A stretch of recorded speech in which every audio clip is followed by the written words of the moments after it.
cover tonight, if we can, is we can go anywhere you want, doesn't matter, but I wanted to talk about Trump's second attack on Syria. We recently saw these cruise missiles shot at targets.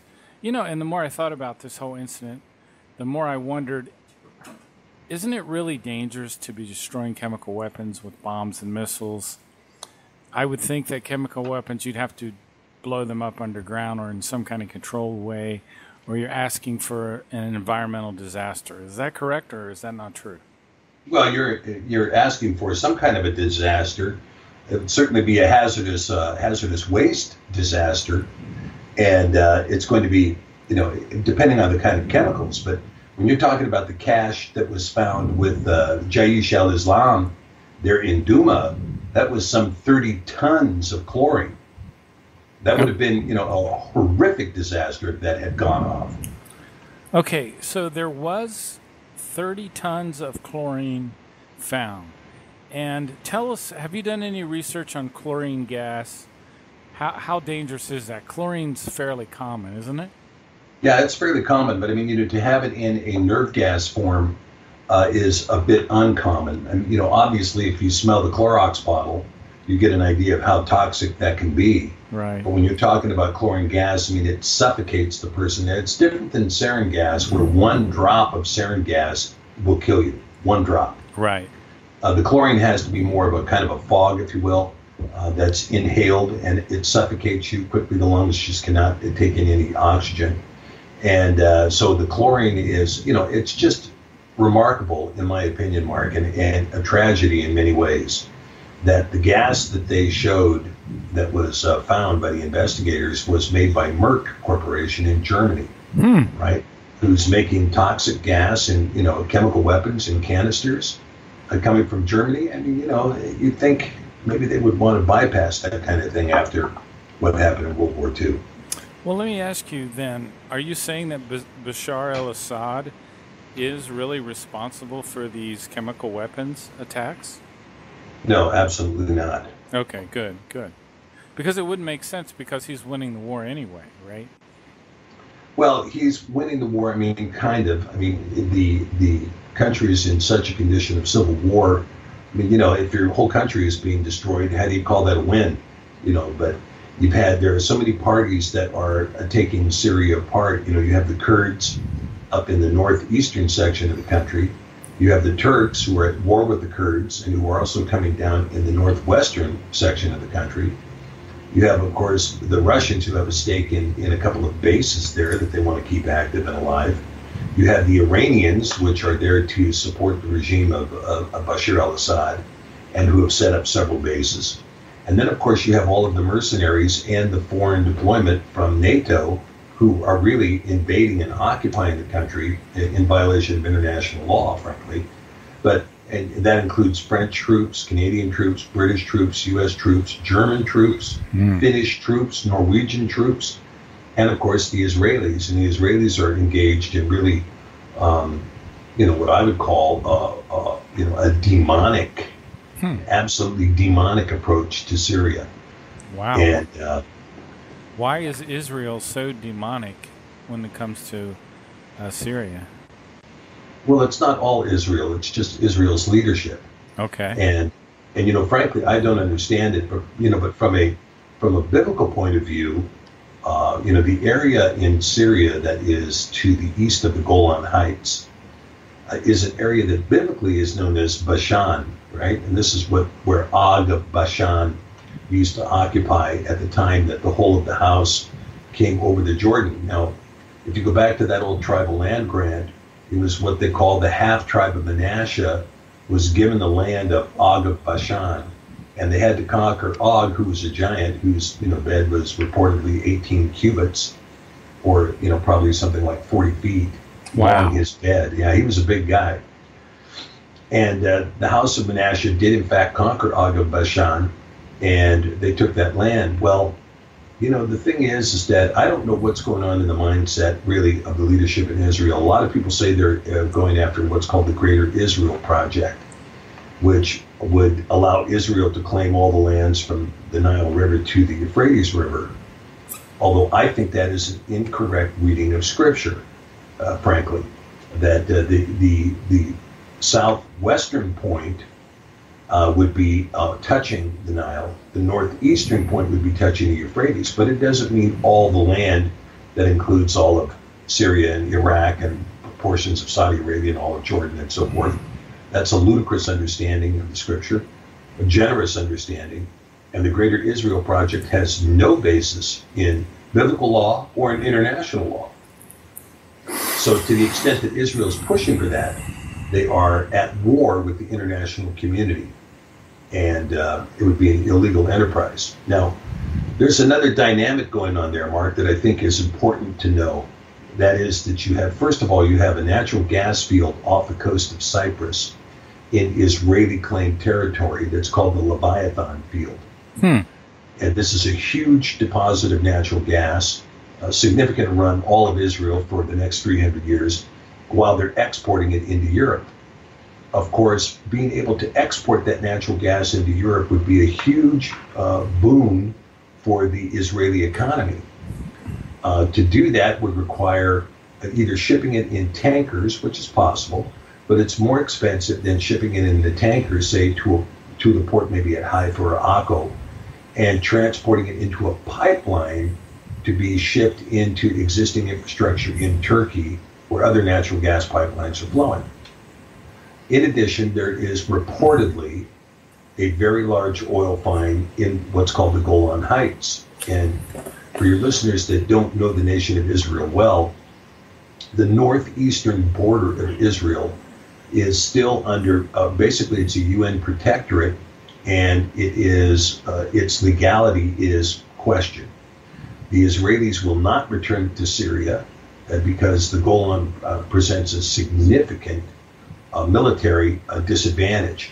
In other words, the Syrians could put tanks on the Golan and lob shells into the city of Tiberias on the western side of the Sea of Galilee. And so you see that, and what also gives them the high ground in terms of being able to take down Kiryat Arba or the city of Safed. And all of those communities would be under direct military threat. So the Israelis find that to be unacceptable. So they took the Golan Heights up to the edge of Mount Hermon there. That gives them the high ground and an opportunity to see into the vast plains of Syria and northern Jordan, that land of Bashan we were talking about. In that area, there is reputed to be a huge oil find. And again, if there is oil found there, the way you ship that oil into the market that's going to buy it, which is Europe, is you have to ship it up through Syria and through Turkey. Now, Turkey doesn't have a problem with shipping Israeli oil, but Syria does. Now, in addition, you have the Saudis and the Qataris and the Omanis and some of the other Gulf states who do not want to declare to the world what kind of marginal decline is going on with their oil fields. They're significant. The Saudis have been proposing this IPO of this company called Aramco for some time, and they haven't gone public with it, partly because they don't want to disclose in an audit to what degree their wells are in marginal decline. They are not the largest oil producer in the world anymore, by a long shot. So what's next? Well, what's next is that when the oil is gone, there's plenty of natural gas to go around. And so you have natural gas from Qatar, UAE, and from the Saudis that they want to pump into Europe. Well, who's the top gas supplier in Europe right now? It's Russia. Mm-hmm. And Russia is supplying its gas, has been supplying its gas through the nation of Ukraine. I think they had 6 or 7 major pipelines that bottleneck near Kiev. And then they come into Western Europe through 2 pipelines that come out of Ukraine. And so NATO illegally seized Ukraine. I mean, this was an overthrow of a pre-existing democratically elected government. Now, you may say, well, he was elected through corruption and so on and so forth. And that's probably true. There was corruption in the election. But then again, there's corruption in the elections in France and in Britain and in Germany and in the United States. Sure. Yeah. So it's very difficult for the pot to call the kettle black at this point. That didn't stop us from engaging in a totally illegal violation of international law to sponsor mercenaries using counterfeit dollar bills to overthrow the lawfully elected government of the Ukraine and to install really a Nazi puppet regime. And that regime, of course, when it took power, within the second day of taking power, issued flyers demanding that all the Jews in the country register.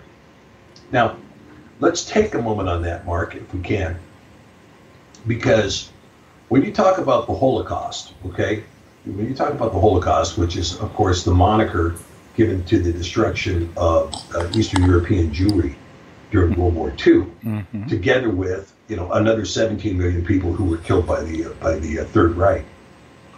Most of that Jewry that was killed, they were killed in three nations, really. It was in Poland, Belarus, and Ukraine. The numbers in Germany, I think, were under 100,000 people. But you had these significant numbers in Poland, Ukraine, and Belarus. And the people particularly in Western Ukraine, are very vengeful and vindictive concerning Eastern European Jewry. And they were very, very sadistic in how they killed these people. You recall that Auschwitz was a camp in Poland, not in Germany, right? Camp in Poland. And there were others like Sobibor that were also in Poland. And the very famous movie Defiance took place in Belarus, right? And so you had reigns of terror that were going on in Belarus and Ukraine under the communists that were reversed. And when it was reversed, those people took vengeance with a vengeance. And so many, many people were killed. So when this Nazi regime rose in Ukraine, the current regime that's there, you can imagine that the Russian Jews and the Ukrainian Jews, most of whom lived in the Crimea and in the Donbass region, became extremely fearful that another significant genocide where people in the hundreds of thousands would have been murdered. And in fact, the rhetoric from the Ukrainian regime was nuke them. They were talking about using nuclear weapons in the Donbass region. And so you've got some very deleterious things going on here. But when you look at what happened in Ukraine, once Ukraine was seized, all of the pipelines were under NATO control. And so the Russians have begun to push to build a couple of new pipelines, one through Turkey, and then one that will come through the north. And the one that will come through the north is already under construction and will again supply 40 to 60% of Europe's natural gas needs, Western Europe's natural gas needs. The Saudis want that market. The Israelis want that market. The Qataris want that market. And the U.S. wants that market. So this is really the nature of the competition in Syria. And so you're saying Syria is related to what's going on in with the Crimea area or whatever? Absolutely. Yeah, it's one and the same war. Really? And oh yeah, sure. Because what's happening here is you have a competition again. The West does not want. Remember that the Saudis own the large bulk of the U.S. debt. Most people think it's China, but China holds about $2 trillion in U.S. debt. The Saudis, the number's in excess of $11 trillion. It's off the books because that's the way the Saudis wanted it, was off the books. So are you saying we owe the Saudis that much money? Yeah, that's correct. That's what I'm saying. Okay. And they bought a lot of that debt. And of course, they buy the debt in terms of treasury bills and so forth. There's means of buying the debt. But yeah, the Saudis own this country. Yeah, somehow that seems very real to me. I have another guest who's like an expert on population and immigration, and he's saying that there are 100,000 people coming in the country per month, and there's no way our economy can deal with that. Yeah, that's correct. I mean, the immigration issue is a huge. I mean, there is a plan, Mark, that has been announced through, if you will, the New World Order, or however you want to put it. The elite leaders of the world who have looked at the declining demographics in the West, and we have a declining demographic that is huge. When you look at Eastern Europe, you have a repopulation demographic between zero point 0.8 and 1. You need a 2.3 to survive. When you hit 1.9, you're in irreversible decline, and you've got Russia at zero point 0.8 and Eastern Europe at 1.0. But most of Western Europe used to be hovering between 1.6 and 1.8, but it's down between 1.1 and 1.2 in its reproduction rate. The United States hit marginal decline quite a few years ago, I think in the early 90s, where our birth rate was running at about 1.8. So, but somehow we went from 220 million people to over 300 million people. And it's because, of course, the power elite say we have to repopulate. We have to repopulate in order to keep the economic engines going. So yes, I mean, on one hand, you have immigration coming in. You say, well, this taxes the system. But it taxes the system only if they're on welfare, only if they're getting food stamps, only if they're getting medical benefits for which they're not paying, and so on and so forth. But if you're talking about people coming in who are employed, then you have people who fill up schools that otherwise would be torn down. You have teachers that are teaching people that otherwise would be unemployed, right? Well, you know what's interesting that's happening in the world? You're exactly right. I mean, the country, in terms of the white Anglo-Saxon people, most of the Western people are under that 2.0 range you're talking about. But if you look at countries like Bangladesh, which is the size of Iowa, it has a population of 167 million people. So in a small little place like that. Yeah, that's more people than Russia, I think. It is. Yeah, Russia has about 140 million.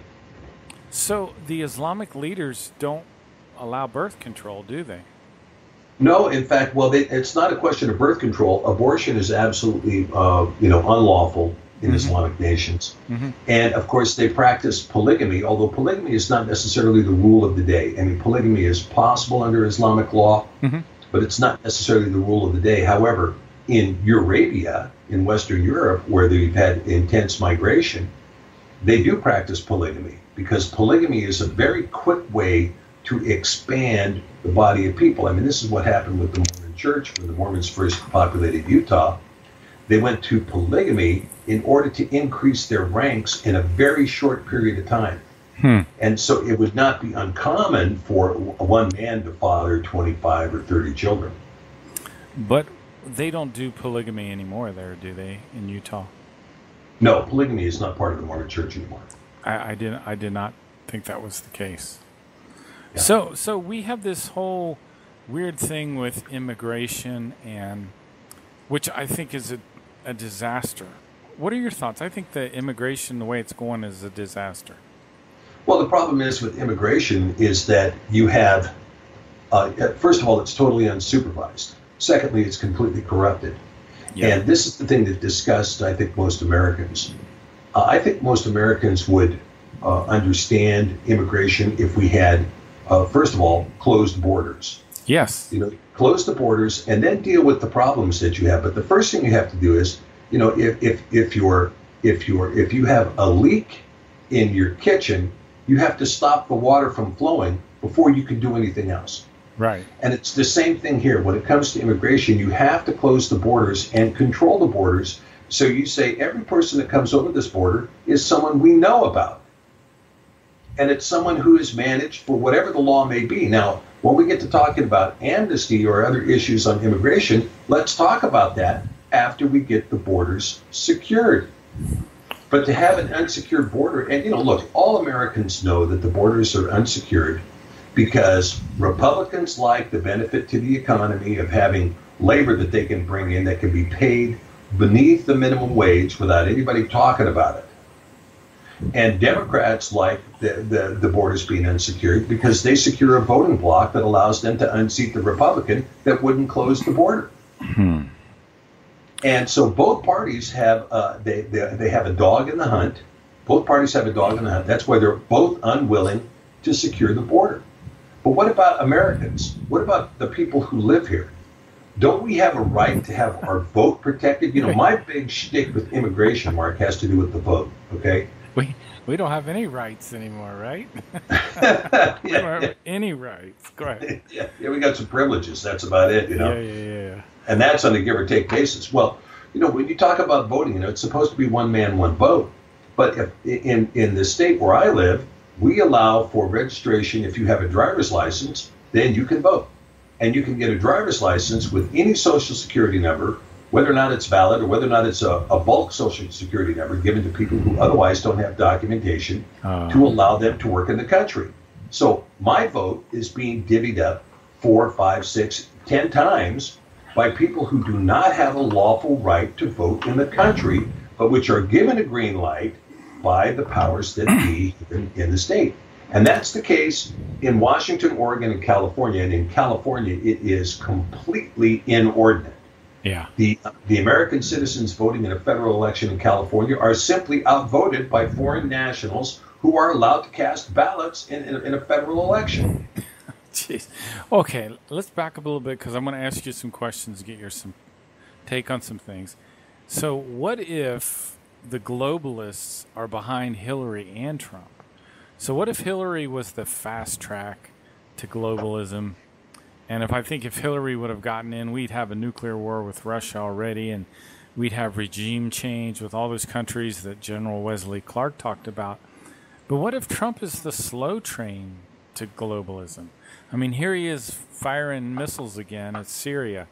So do you still have faith in Trump? Or do you think he's also being, maybe they have a gun to his head, I don't know, but he hasn't drained the swamp. He hasn't stopped the crazy immigration. He hasn't closed down all the military bases and stopped all the foreign wars. So what's your take on stuff? Well, I mean, it's a fact that Trump has expanded every single war that Obama started. Yeah. That's a fact. It's depressing. And, and then I hear all this stuff. I mean, all these commentators are out there that are talking about Q. Oh, Q said this, and QAnon said this, and Q said that, and Q said the other thing. And let's interpret his cryptic riddles, right?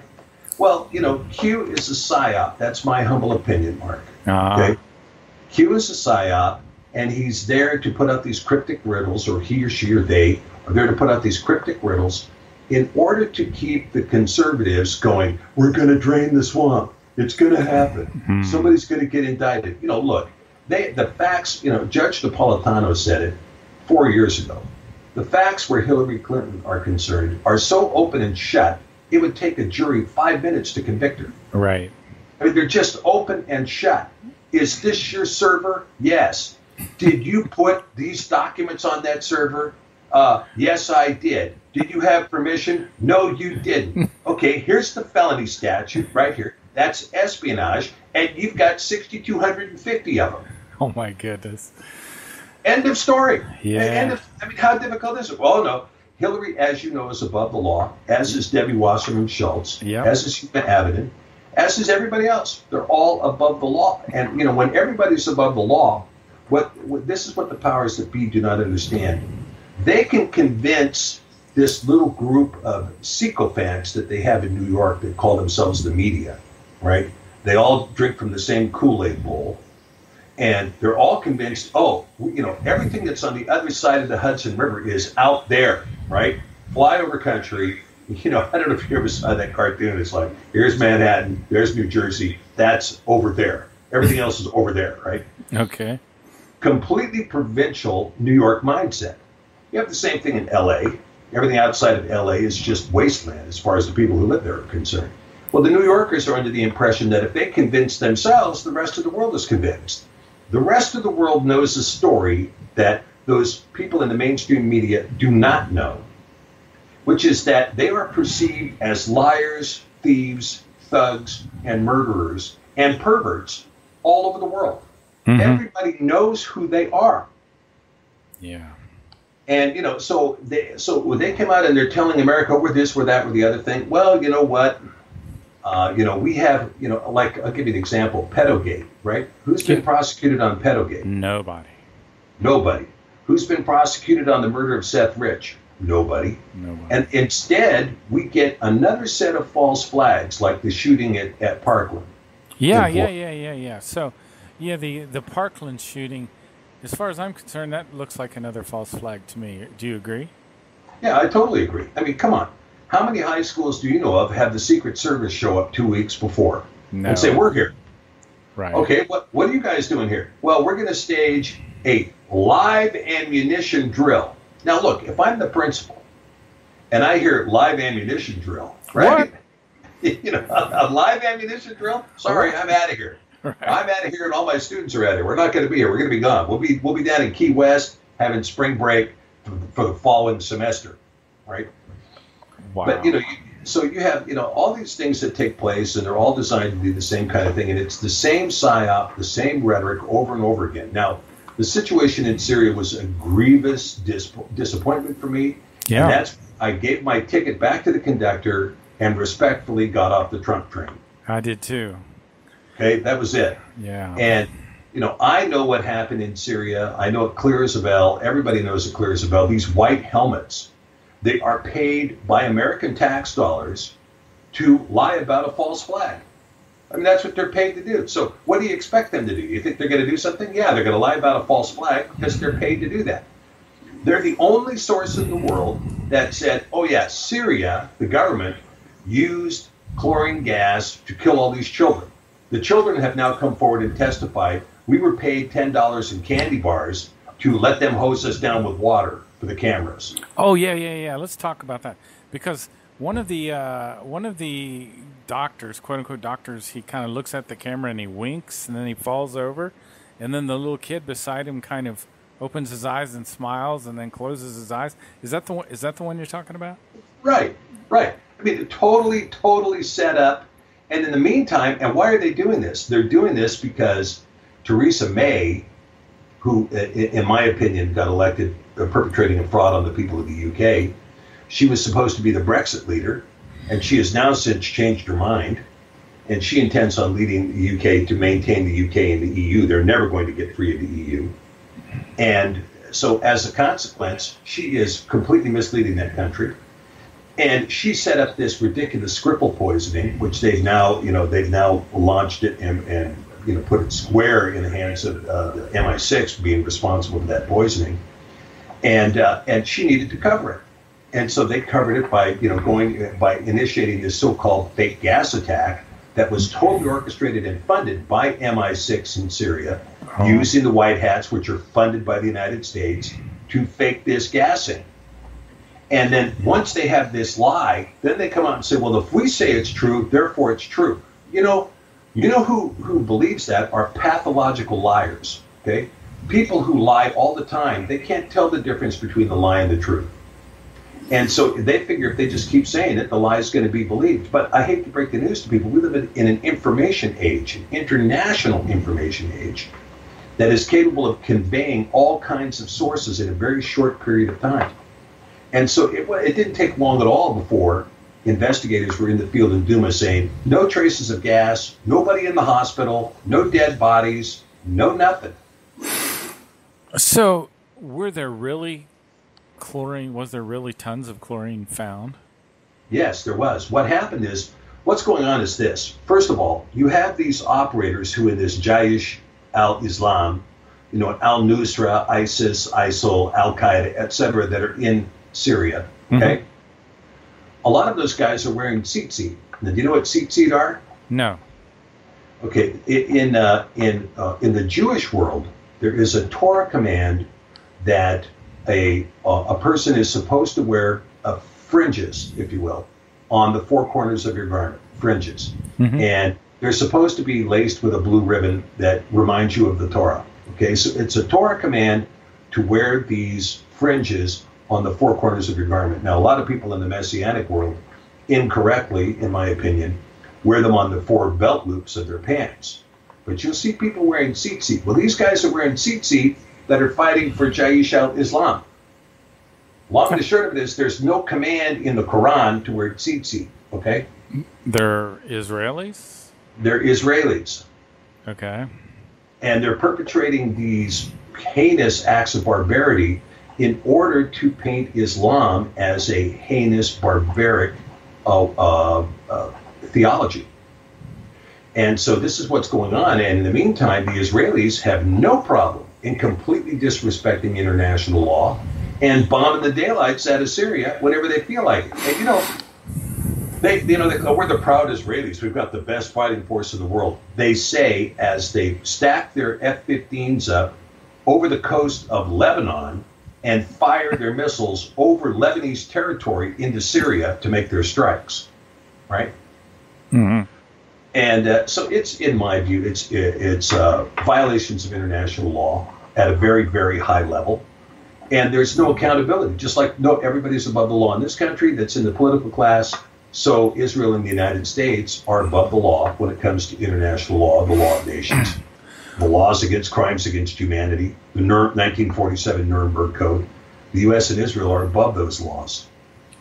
Well, let me ask you something. Do you think that, for example, Alex Jones, is he just a little confused? Is he just trying to sort this out?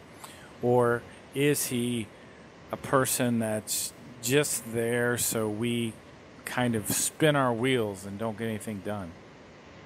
Well, I don't know. I mean, I don't think that's the case with Alex. I think Alex is doing the best to say what he can. I mean, he's a newscaster, self-made guy, right? He's a self-made guy out of Texas who built his InfoWars empire, doing what he does. And, so more power to him. Do I think that he's a PSYOP operator? No.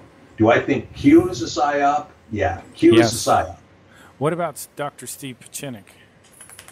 Pidgeon has got some interesting things to say from time to time, as does Stone and some of the other sources that they have. But I mean, you got to take a lot of these guys with a grain of salt, because the problem is when you see the information that's coming down, you have to check other sources outside of the country, or you won't get any aspect of the truth.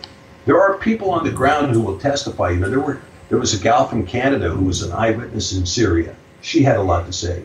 There was a professor from Canada that went in with the Human Rights Watch. He had a lot to say. There's Tulsi Gabbard, the Democrat out of Hawaii. She had a lot to say. Dick Black has got a lot to say. These people have got a lot of information to put on the table concerning what's really happening. And of course, in the United States, we have a military-industrial complex that is completely out of control.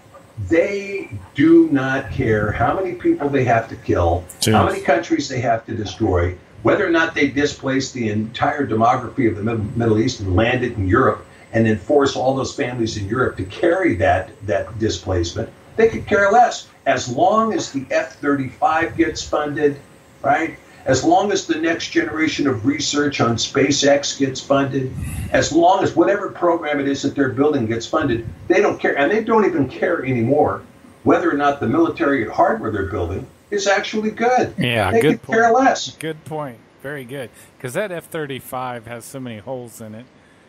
We could do a whole show on the F-35. Yeah, the F-35 is a piece of junk. And, you compare even the F-22 Raptor, and I got to tell you, I saw the Raptor perform. The F-22 is an impressive plane, okay? Mm-hmm, mm-hmm. And, would I like to fly one? Sure I would. I mean, it's an impressive aircraft. But when you see side by side with the Sukhoi Su-35, the Su-35 does performance things that the F-22 cannot do. Right. Because the 35 has got double vector technology. You can do a 360 at full speed, at any altitude, right? Yeah. It goes into a cloud. You have no idea where it's coming out. That's so interesting. Yeah. They're beautiful aircraft, but the F-35, this is like, let's put together, Popeil's pocket fisherman here. I mean, that's a great analogy. It's going to do everything, right? Yeah, it does everything. We've got vertical landing and takeoff. It cleans the dishes while you're flying. Yeah, it's a stealth fighter, but it flies a lot slower than everything else, and its engines aren't very tactical, and it doesn't have very good maneuverability, but it does have vertical takeoff and landing. Yeah, it's like trying to have a dump truck that's also a race car. It doesn't make any sense. It's just totally ridiculous. So what do you think of a guy like this guy, Mad Dog Mattis? Well, Mad Dog has protected himself, okay? Mad Dog has protected himself. He came out and said, we don't have any proof that gas was used in Syria. He said that before Trump bombed and after Trump bombed. No kidding. Yeah, so Mattis has, unlike Colin Powell, who lied on behalf of the Bush administration and who has since had his reputation splattered all over the curb, Mattis came out and told the truth privately, quietly. Well, he did it publicly, but he did it, he just said it. Matter is a fact. We don't have any proof. That's that. But that didn't stop Trump from taking the bellicose rhetoric of saying, this is, Assad's an animal, and therefore we're going to bomb. And I'll tell you something. I'll tell you, Mark, the bombing of Syria is a pretext and only a pretext for the real bombing that's going to begin in Iran. And wow. I'm telling you, that one is heating up now. And that's always been the target. Netanyahu wants a war with Iran. And that's one of the countries on General Wesley Clark's list, right? Iran? Mm-hmm. That's one of the ones they want for a regime change. Right, yeah. But it's not like the old days. It used to be that Iran was, kind of a backward country. We put in the Shah, and all of a sudden it kind of became westernized. It's not like that. It's not the days following World War II. You have these countries that have a great deal more sophistication. And I can tell you, Russia and China are 100% behind Iran. Even more so than they were behind Syria. They are 100% behind Iran. And John Bolton is like, we need to bomb them. We need to bomb them. Saudi Arabia wants to bomb them. And Saudi Arabia, if ever there was a war criminal nation, it's Saudi Arabia, right? Oh, yeah. They're bombing Yemen now, aren't they? Oh, it's genocide in Yemen. Oh, jeez, yeah. And they're doing it with American hardware. If you go on Google or YouTube and you take a look, you put nukes in Yemen, you will see videos of 2 nuclear bombs going off in Yemen. Are they tactical nukes? Yeah, they're in the 12 to 20 kiloton. I think they're both 12 kiloton nukes, which is slightly smaller than the bomb that went off in Hiroshima, right? And I don't know if they were used against bunkered ammo or what, but you can sure see the videos, and you can see those nukes going off, and you can see the protons coming off the mushroom cloud. So, yeah, you could say that Hiroshima and Nagasaki were the only cities to have been bombed, or Hiroshima and Nagasaki the only cities to be bombed. Well, it's not true, not anymore. Nukes have been used in many places, and Yemen is one of them. And where the Saudis are concerned, look, the 9/11 story that was given to us was that 13 of the 19 hijackers were Saudi intelligence. Yeah. The backroom story is that the Saudis were the ones that funded the inside job.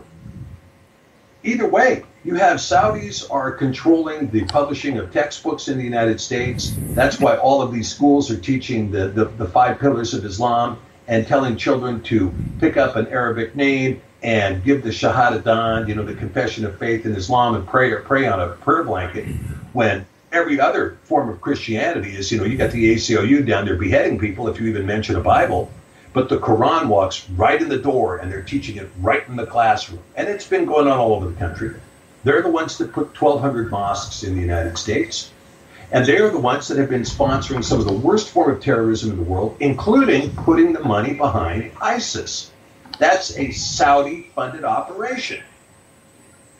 Let's step back a little bit. I want to step back in time, and I like to ask some of my guests about the early United States. And I don't know if you've done any research in this area or not, but for example, Benjamin Franklin. He's regarded as this great man who was one of the founders of our country. But if you look into him a little deeper, he was a member of the Hellfire Club. He was involved in satanic rituals, and they found bodies in his property that was in England, and he really wasn't such a nice fellow. Have you done any research on Benjamin Franklin? Yeah, I have seen that research, Mark. Mm-hmm. And I got to tell you, if you go back and you look at England, and I can tell you, I'm kind of seeing the same thing happening in America today, okay? Which is that, King James, around the time he was publishing the King James Bible, he also published a book on demonology, right? And before King James, you had Elizabeth I, and Elizabeth I had an advisor named John Dee, who was into invoking demons. And he was the one that actually taught the practice of sacrificing children, drinking the blood, making invocation, summoning demons, and all of these kinds of things in order to achieve worldly power. Okay, now this belief has been wide held, since Babylonian times. It's a Babylonian pagan practice.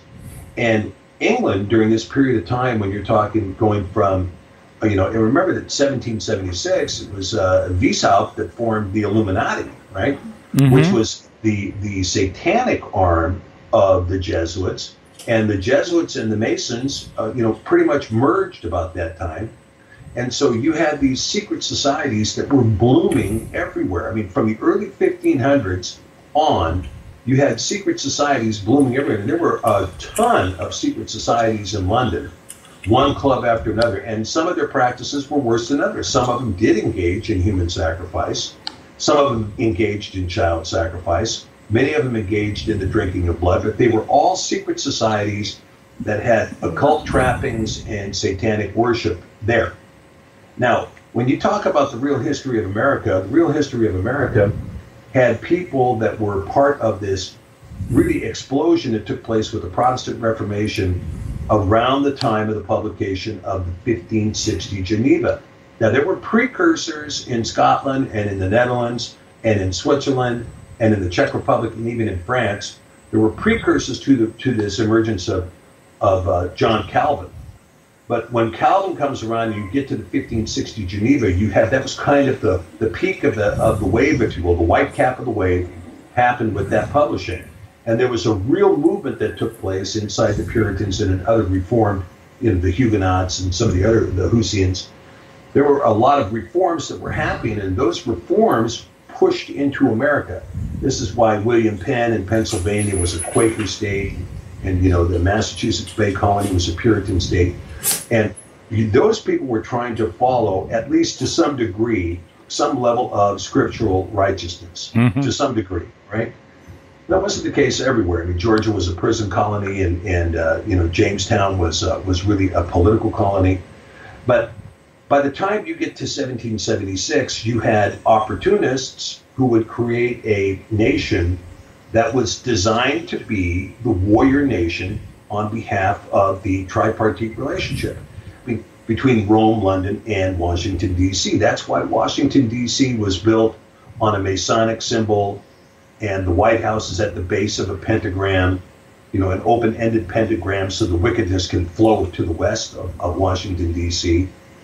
And it has Roman trappings. You have the Capitol building with its cupola, and you have, of course, the Egyptian obelisk in the middle of the mall. Right. And so all of these things are sometimes you have to look and see the forest so you can spot the trees. And what you can clearly see in Washington, D.C. is Masonic symbol with satanic trappings built in homage to Rome. I mean, it's obvious. You can't miss it. So, like the Washington Monument is an obelisk, like the ones in Egypt, and that's supposed to channel, I guess, all this phallic male energy or something like that? That's right. That's right. And, and to this day, I mean, look, it's George Washington's phallus, and nothing in D.C. can get above it by zoning code, right? By code. That's funny, man. So what are your thoughts on, are you saying that our country was designed from the beginning, from the get-go, with this Luciferian satanic influence? Yeah, there was certainly a satanic influence in the forming of the country, certainly. So there were two forces going back and forth at the very beginning. That's right. And of course, think about what they all said. This Constitution will not work if you don't have a righteous country, right? Mm-hmm. Well, what they were doing was they were exploiting the righteousness of the people that lived here. They were exploiting that to build a government that was a secular government on top of a righteous people. I see. They were using their power and their strength and their energy. That's exactly right. And it was only going to be a matter of time before, like every other socialist project or parasitical project, that all of that energy would be tapped. And then they began looting. I mean, first of all, you had the loss of federalism with the Civil War. I mean, that was really the end of the constitutional republic, was the Civil War. Why is that? Well, because once the Civil War happened, the South pulled out. When the South pulled out, there was no quorum.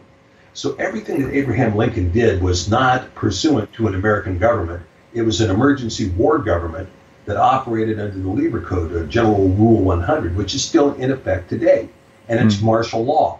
Now, if you look at the Lieber Code tells you in paragraph 1 that if you have U.S. troops, if you have federal troops in your state, you're under martial law. Okay, now ask yourself where you live. Is there a U.S. military base in that state? If there is, then you're under martial law. Wow. Of course, yeah, I never thought of it that way. But you have this kind of trick, if you will. You have this trick that indicates that play like the Constitution is in power until such a time that it's not in your interest. Then ignore the Constitution and do whatever you need to do. If it means military law or a Patriot Act or whatever you need to do, suspend habeas corpus, you can do whatever you want. And so we've been operating under emergency powers. Of course, 1913 was the pivotal year when the Federal Reserve was created, the income tax was created, and the looting of American wealth began. So after it took the spiritual wealth of the country, then it took the intellectual wealth, then it began taking the physical wealth in 1913 and 1921. Now we've been completely looted. We've been completely looted. I mean, if you recall, William McKinley minted a 1-ounce gold coin in 1901 that was worth $20. That's worth $1,350 right now.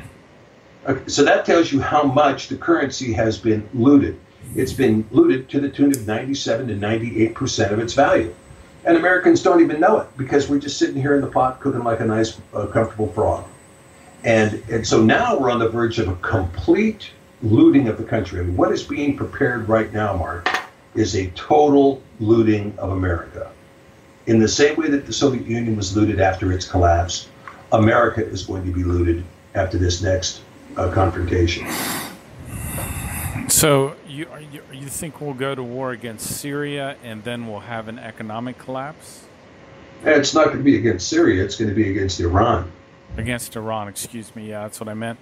So do you see World War III coming before the collapse or after the collapse? Well, I think they're trying to get World War III started in front of the collapse so that they can avoid the collapse. Oh, in other words, if you're competing with Russia to sell natural gas to Europe, well, if you blow up Russia, then you're not competing with their natural gas anymore. If you're competing with, Japan in the manufacturing of automobiles, if you blow up Nagasaki, you don't have to worry about Mitsubishi's being imported into America. Similarly, if you're competing with Germany in terms of who's going to sell cars in Europe, well, destroy Mercedes-Benz and Porsche and Audi, and then you don't have that problem at least for a while. And so if you can destroy the other side's your competitor's infrastructure, well, you can dominate the market for a while. Do you think Trump has been a globalist from the beginning, or do you think they have a gun against his head, or is it something else? No, I don't think he's a globalist. I really don't. Okay. But I think he is.